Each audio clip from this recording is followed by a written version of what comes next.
किताब उल हिंद के लेखक और ट्रेवलर अल बिरूनी जब भारत में आते हैं तो उनको आश्चर्यचकित चीजें देखने को मिलती है और समझने को मिलती है। Although he was very good scholar, he news many languages, specially central Asian language और ईरानी लैंग्वेज, टर्की लैंग्वेज, फारसी, बहुत सारी लैंग्वेज वो जानते थे। पर वो जब भारत में आते हैं तो संस्कृत लैंग्वेज समझने के लिए बहुत व्याकुल हो जाते हैं, क्योंकि संस्कृत लैंग्वेज बहुत डिफिकल्ट थी, सीखना इजी नहीं था एक नॉन हिंदी व्यक्ति को, नॉन वैदिक व्यक्ति को। तो फिर जब हिंदी सीखी और उसके बाद में उन्होंने अपनी बुक के अंदर बहुत सारे तथ्यों के बारे में जिक्र किया। पहला तथ्य है हिंदी को लेकर कि कौन थे हिंदी और हिंदू।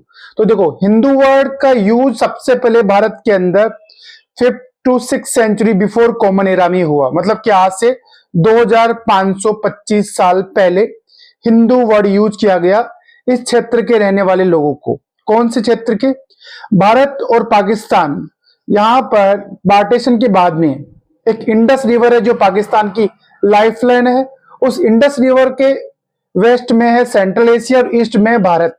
ठीक है, तो इंडस रिवर के ईस्ट में पूरब में रहने वाले सभी लोगों को पर्शियन, फारसी लोग अल हिंद कहते थे। अल हिंद, इस जगह का नाम अल हिंद था पहले।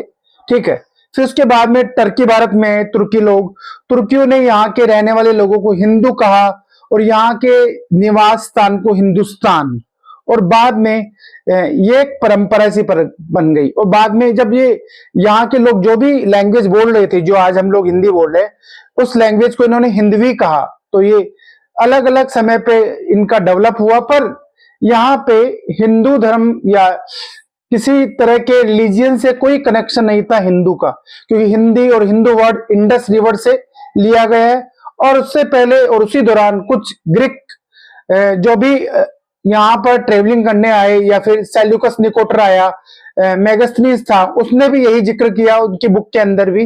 हालांकि उसकी बुक के टुकड़े हो चुके हैं, बहुत सारे हिस्से नहीं मिल रहे, पर उसमें भी यह जिक्र है कि हिंदू वर्ड इंडस रिवर के ईस्ट में रहने वाले लोगों के लिए था।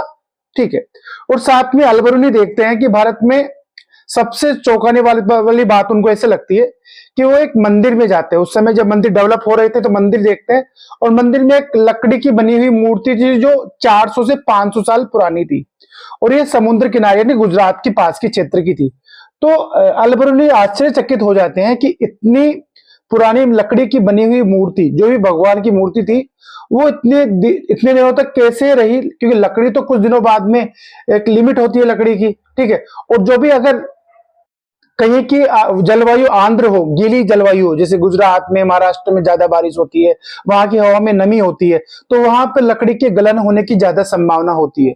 फिर भी वह मूर्ति जिसको डेली स्नान करवाया जाता था, डेली श्रृंगार किया जाता था, इतने सालों तक कैसे एज इट इज रही? तो ये सब क्वेश्चन जब हुए तो भगवान ही उनका आंसर जानता था। ये लिखा अल बिरूनी ने।